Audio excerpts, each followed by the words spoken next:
mystery on the spooky hill.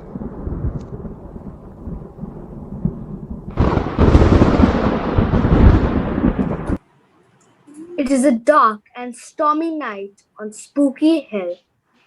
The moon hides behind the dark, foreboding clouds, and the wind whips the treetops. Somewhere deep in the ancient forest that surrounds Spooky Hill, an animal, maybe a wolf, howled into the night, and the cries answered almost immediately by another. Clouds part and the moonlight reveals two small figures emerging from the ancient forest and hurrying up the long, winding path towards the imposing building that sits on the crest of Spooky Hill. Spooky Hall is really more of a castle than a high hall with high dark stone walls, ornate glass windows, and a huge imposing dark oak door that looks like it could keep an army at bay. Despite numerous windows, the hall appears to be in total darkness with not one welcoming light signaling that anyone is home. As the two children approach the entrance to Spooky Hall, they pause, looking apprehensively at the huge wooden door and the dark, uninviting building behind it. They start to talk in hushed, hurried tones, gesturing to the hall and the forest below before eventually appearing to come into an agreement. They start forward once more. There it is, Jack. I tell you, I think it's a wolf. We have to stop here and see if anyone is in. We really don't have any choice. I know, Mary, but look at this place. Looks like the castle from every spooky TV show I've ever seen. Look, it has a moat, a drawbridge, and even gargoyles. I tell you, this place gives me the creeps. I think we should continue on the path.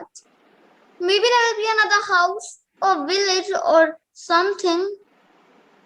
Don't be silly, Jack. It's just an old building, and we can see for miles on that hill.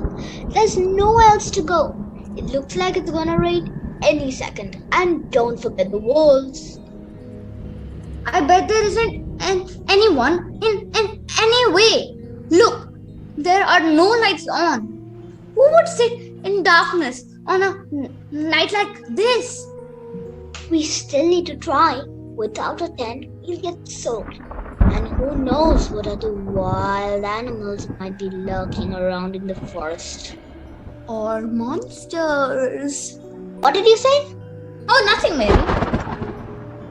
You aren't letting your imagination get the better of you again, are you? Just remember the trouble he caused when he was certain that pirates were digging for treasure at the end of the street. Dad had to spend ages on the phone apologizing to the telephone company. Well, I admit I was wrong about things that time. But don't you think it is a little fishy us ending up here? What with the phone breaking, the signpost pointing in the wrong direction, and even the giant black dog running off with our tent pole? You're being silly. It's all just a series of unfortunate coincidences, and we're lucky the path led us to this place at all. I suppose you might be right, but I would rather we look for somewhere else all the same. Well, you can do what you like, but I'm going to knock on this door and see if there's anyone here who can help us use. Are you coming? Yeah, hold on, Mary, I'm coming. Come on, Mary, there's no one in. We best get back to the forest path and see if we can find another house. No, hold on, Jack. It's opening.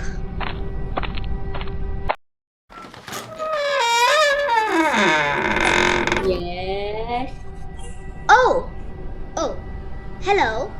I'm sorry to bother you, but my brother and I are in a little bit of a pickle. Close your mouth, Jack. Yes. We were supposed to be camping in the forest, but the signposts all pointed in different directions.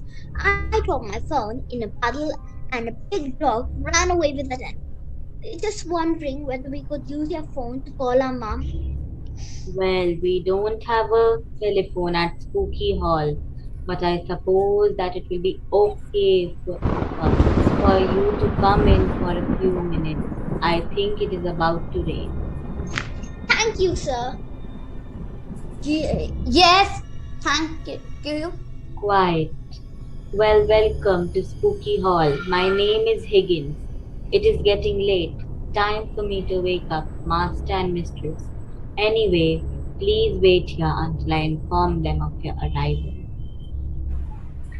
Jack and Mary find themselves in a long, high ceilinged hallway with a huge, sweeping staircase that splits in two and leads off to the left and right.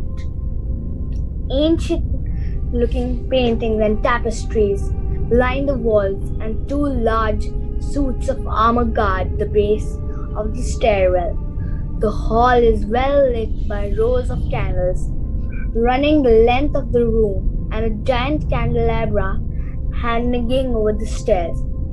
The windows are all covered with thick black curtains that stop all the light from escaping the room and no doubt to stop any daylight just as effectively. Children watched as the huge figure of Higgins slowly ascended the staircase and disappeared through a wooden door to the left. Still so sure this was a good idea. You're being silly, Jack. I'm sure that there's nothing to be alarmed about. Alarmed? Didn't you hear him? He's going to wake the master and mistress. It is only 8 o'clock in the evening. Maybe they like to go to bed early. Or maybe they like to live in a spooky castle, sleep all day, and make sure that the curtain keeps out all the sunlight. You know what I'm talking about. You're being silly, Jack. There's no such thing as a lamp. Welcome, my friend. Welcome to Spooky Hall. I am bound Ron Lee. Higgins tells me that you managed to get lost in the forest and something about a big black dog. Well, no matter. You are here now, and tonight you will be an honored addition to our dining table. We need to get out of here right now. Once, I agree with you. But the door shut tight, and I don't think we could open it. What are you two whispering about? What? Oh, nothing. How did you get down here so fast? You were at the top of the stairs a second ago. Darling, you should have told me we had guests. I would have changed into something special. You look ravishing as ever, my dear. We do indeed have two young guests, although I do not know their name. Oh, sorry. My name's Mary Slater, and this is my brother, Jack. We were lost in the forest, and a big black dog stole our tent pole. It looks like there's gonna be a tremendous storm tonight, and we thought we'd have to spend the night up a tree or something until we spotted your house. I was hoping to use your telephone to call our mom, but Then you will stay the night in Spooky Hall as our guest. As I said, my name is Count Von Lee, and this is my beautiful bride, the Countess Von Lee. We don't often get visitors to Spooky Hall, so it will be certainly make a change to our usual dining plans. Yes, welcome to our humble home. You will stay here tonight and Higgins can take care. you in the morning. Have you children eaten yet? I'm dying for a bite myself, but we'll wait for the dinner time. Higgins! Yes, my lady. Oh, good. Please show our guests to their room and prepare 2 extra places on the table. Very good, my lady. Oh, and Higgins, where is my little Fluffy tonight?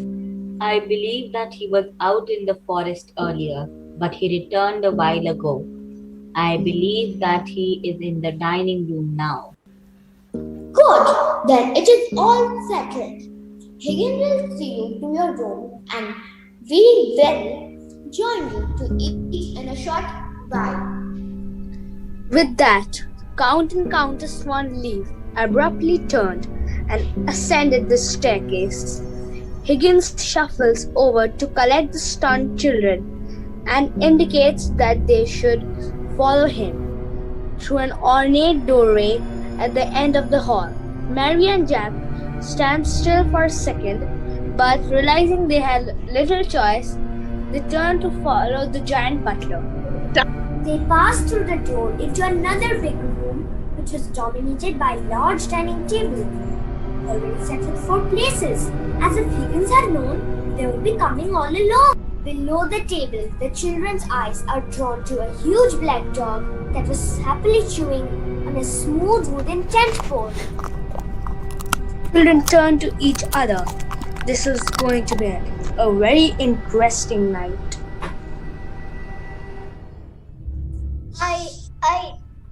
I guess you may be right. What do we do now? We can't be seated here and expected to eat or be eaten. Shh, don't be foolish. We need to think. There has to be a way out of this place. They suddenly feel the hot breath of the black dog on their ankles. The huge black dog is at their heels, drooling and looking up at them hungrily. Seem to be asking questions like, I hope you guys stay for dinner, or that's it? That's all I get to eat tonight? Suddenly, Higgins appears as if out of the woodwork. So why don't you follow me upstairs? Your room is ready for you. We feel quite comfortable here. In fact, we're not even hungry anymore. We should probably get going. Mary and Jack start to move towards the main door when suddenly the big black dog blocks the way and starts to growl. Oh, I see you are as hungry as we are. Just looking at you is making us more and more ravenous. What? What do you mean by that? Why should you feel ravenous when you look at us? Because, my dear, the Count gets doubly hungry when he has guests. You can imagine how lonesome this secluded castle can be. It's absolutely deserted, and the spooky hill is furthest away from the nearest sign of civilization. Like we can't hear anyone from the spooky hill, and no one, I repeat, no one can hear the loudest screams from here. Isn't that true, my dear? Oh yes, not this week. So whenever we have any guests, the Count has a phenomenal appetite by mere excitement. Saying this, the Count and the Countess led Jack and Mary towards the dining hall. The two of them followed them in a trance, as if they forgot they were on their way out. Big Black Dog stares at the Count in hope for some treats. Oh, Fluffy, you are one spoiled little pig. Let Higgins serve you dinner before you expect both. Do you remember Jabberwocky? Last time when a bunch of kids were here and Fluffy couldn't wait until. Stop, you my dear, you forget. We do have guests. Suddenly, the Count stopped what he was saying and stared at Jack and Mary. Which guests? What happened to them? Are you sure we're not disturbing you? We had no intention to intrude. Honestly, we just got kind of disillusioned and lost. We would like to take your leave. Count. Your Majesties. I was telling Mary that it's no big deal to be in the forest. After all, it is a forest. I was wondering, why is this place named Spooky Hill?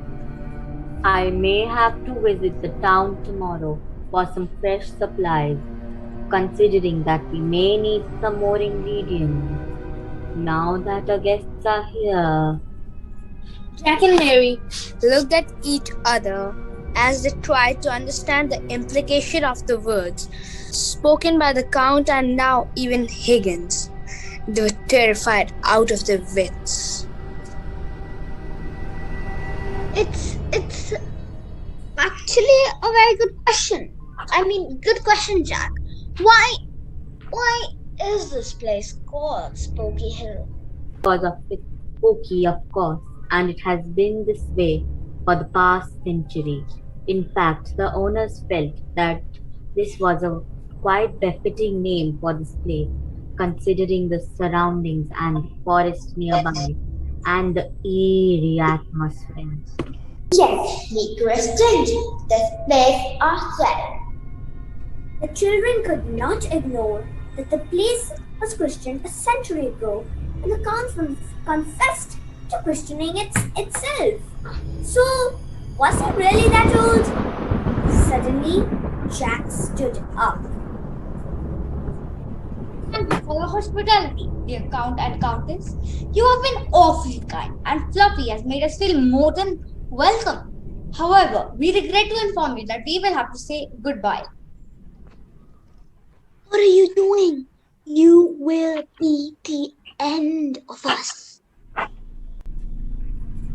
But I am sorry. You cannot leave. Yes, obviously you cannot. Nobody has ever left. I mean, leaving in the morning will be the best idea. The forest can be dangerous at this hour and we don't want you to be harmed. Of course not. We would not want that. We are here to serve all your needs and make you feel comfortable. Oh look, Fluffy seems upset at the mere idea. The children were glued to the spot, and the three daunting figures surrounded them, while the unnerving and threatening presence of the dog was hard to ignore. The Count and the Countess exchanged hungry glances, while Higgins continued to smile and display a row of dangerously dark teeth as he petted the black dog. That's it, Jack. This is where it all ends. We are dead meat. If only you would have listened to me. Remember what Mom says? There is always hope. When one door shuts, another. Outside the spooky castle, a car screeched to a halt, and horrid footsteps were heard approaching the main door. Then there was this loud knock. Anybody home? Yoo-hoo! Oh, come on. Higgins, the Count, and the Countess all exchanged puzzled glances as the children looked visibly relieved. Higgins approached and opened the main door.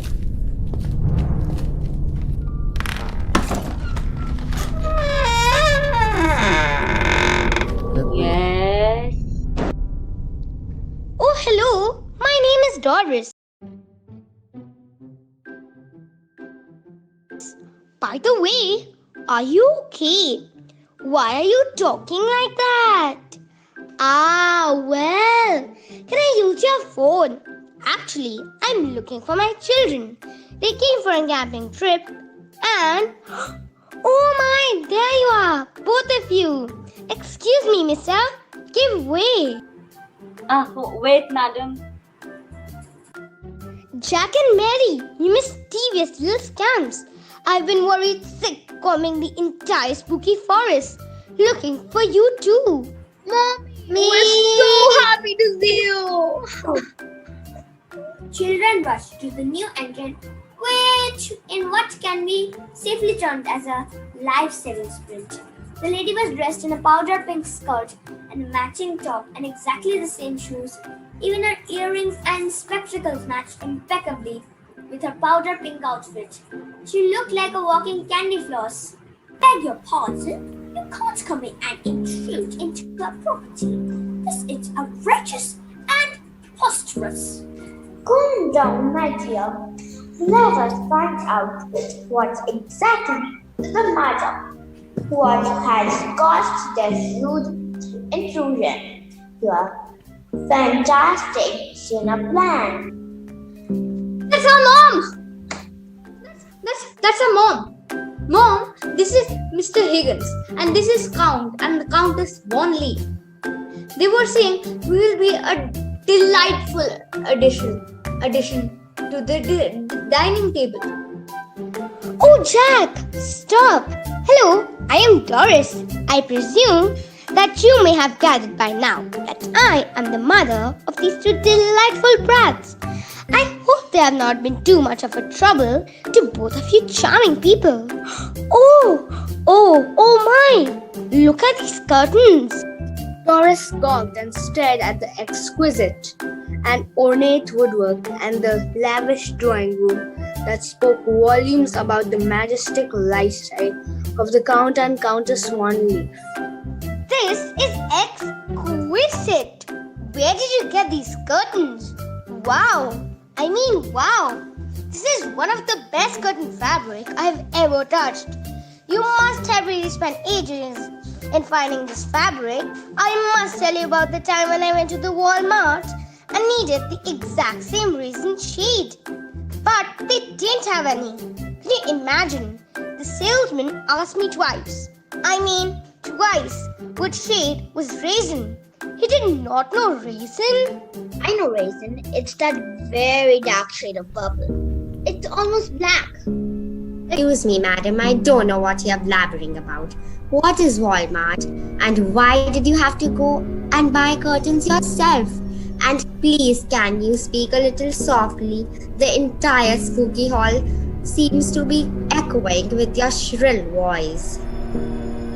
Dear Genevieve, I am sure you do realize that Madame Doris is here to collect her children, and we must not forget our manners, and we must invite you to join us for dinner. Count and the Countess exchanged brief glances and seemed to understand each other at once. The Countess smiled her beautiful smile and nodded her head. Of course, you must stay for dinner, Miss Doris. Mom, we must go home. We want to go home.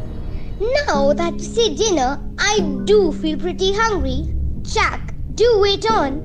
I think we can surely be on our way soon after dinner.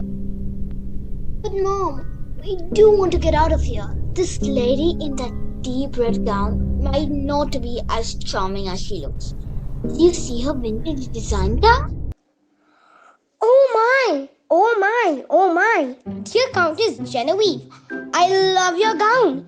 It's one of the most elegant and dainty dresses I have seen in a long time. Did you get it stitched by Madame Molly in downtown? She's a good tailor but terribly expensive. I've often thought of but never got anything stitched from her. You, my dear, look ravishing in that gown. Oh, well, really, that is kind of you to say. I have always had this dress in my cupboard, it seems. No one has ever praised my dresses before. I thank you once again, Madame Doris. Oh, not at all. I know a cheaper tailor. Her name is Miss Edwards. Miss Miss Rose Edwards. She has a good hand with the latest designs as well. I must tell you about what happened to Rose's husband. Dear Master, like I said before, that dinner is served and we must proceed. I suppose you have not forgotten that we do have to follow some nightly ritual, and now that we have guests in Spooky Hall, we may have to do some extra things. Already, Jack, Mary, you must sleep on time as we have an early morning drive back home. Let us rush through our dinner and I will put you to bed. Mom, we can't sleep here. Everything seems strangely creepy. Really? Why do you say that? For one, the Count said he christened the place 100 years ago. Secondly, he said whoever comes here never leaves. Jack is right, Mom. The Countess became strangely agitated when we mentioned we wanted to leave. Oh, what is the matter? Is everything alright with all of you? We must proceed for dinner. Indeed, like I said before, I am famished. The entire party moved towards the dining hall and Doris held on to Jack and Mary firmly as she looked at the old oil paintings that adorned the walls, and suddenly her gaze was fixed on one portrait of a lady dressed in a gorgeously flamboyant gown with a generous smile and kind eyes. Who is that, if you don't mind me asking? That face looks strangely familiar. What that? That is my dear grandmama. She was the pride of the Van Leaf family. For generations, we have been missing her presence in our lives. She was different. She was not one of us. I mean, she was my grandmama, but not one of us.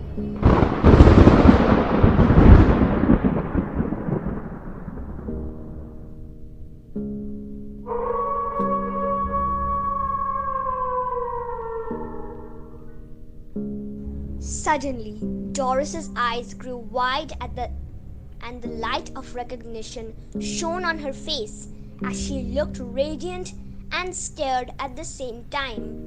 She looked at the beautiful lady's portrait and knew why she looked so familiar. From curiosity to fear, to confusion to realization, and finally to determination. It seemed Doris knew exactly what to do now. Mom, what is wrong? Let us go. I say, let us skip dinner. Oh, nothing, my darling. Let us eat. Strange that you asked about my grandmama, Dorothy. She was quite popular in her time. Madame Dorothy was different but unusually kind, and it was strange to have someone so kind in the spooky castle. She liked the roses and the lilies that grew in the garden. She made sure that all the vases are always adorned with fresh flowers. She was strange that way.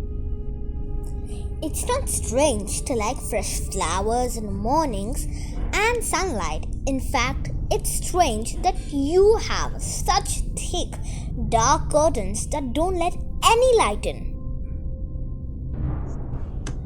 The senior count had been loitering in the forest one night when he had met her.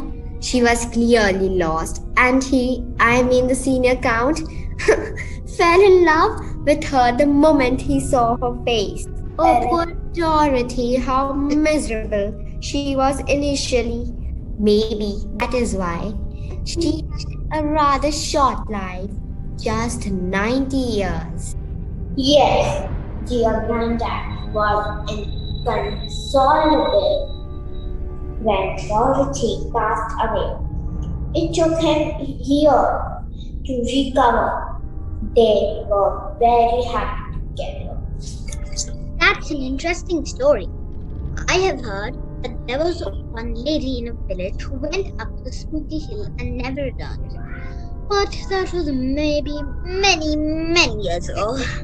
Yes, I have heard it too.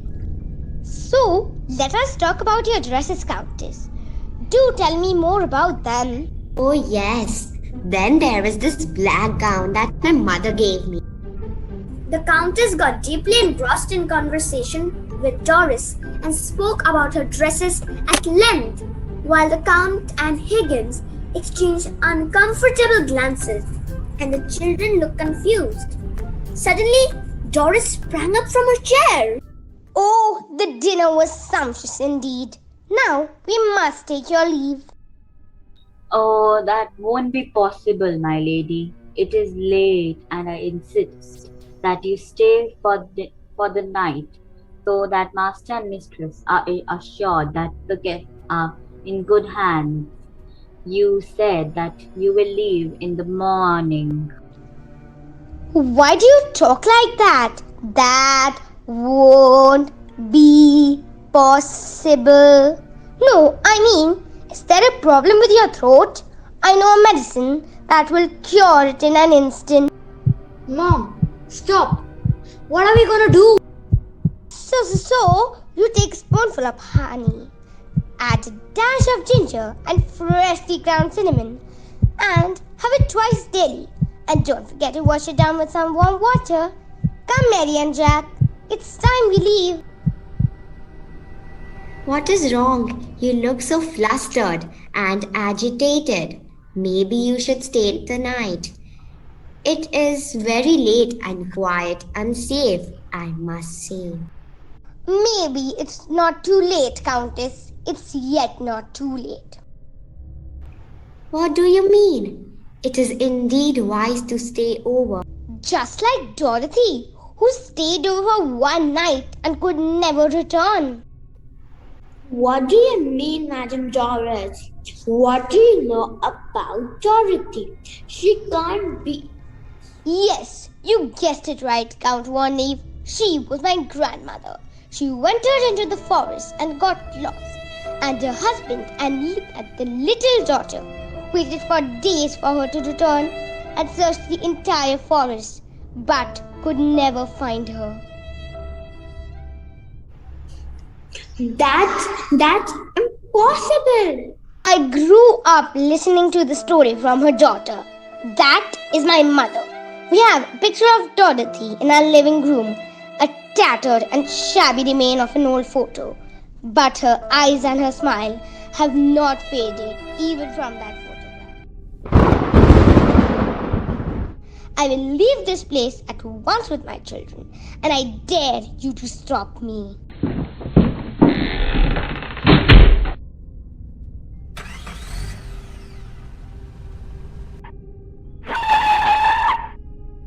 They say that the wolves had stopped howling on the spooky hill after that night. The nights did not seem as dark as before. Passers even saw lights flickering in the spooky hall. There was also a careless rumor that Doris had bumped into the Countess while she stood for fittings at Madame Molly's for another pink dress. They say that the Countess had smiled at Doris and taken some fashion advice. But whether this is true or it's just a rumor, we will never know.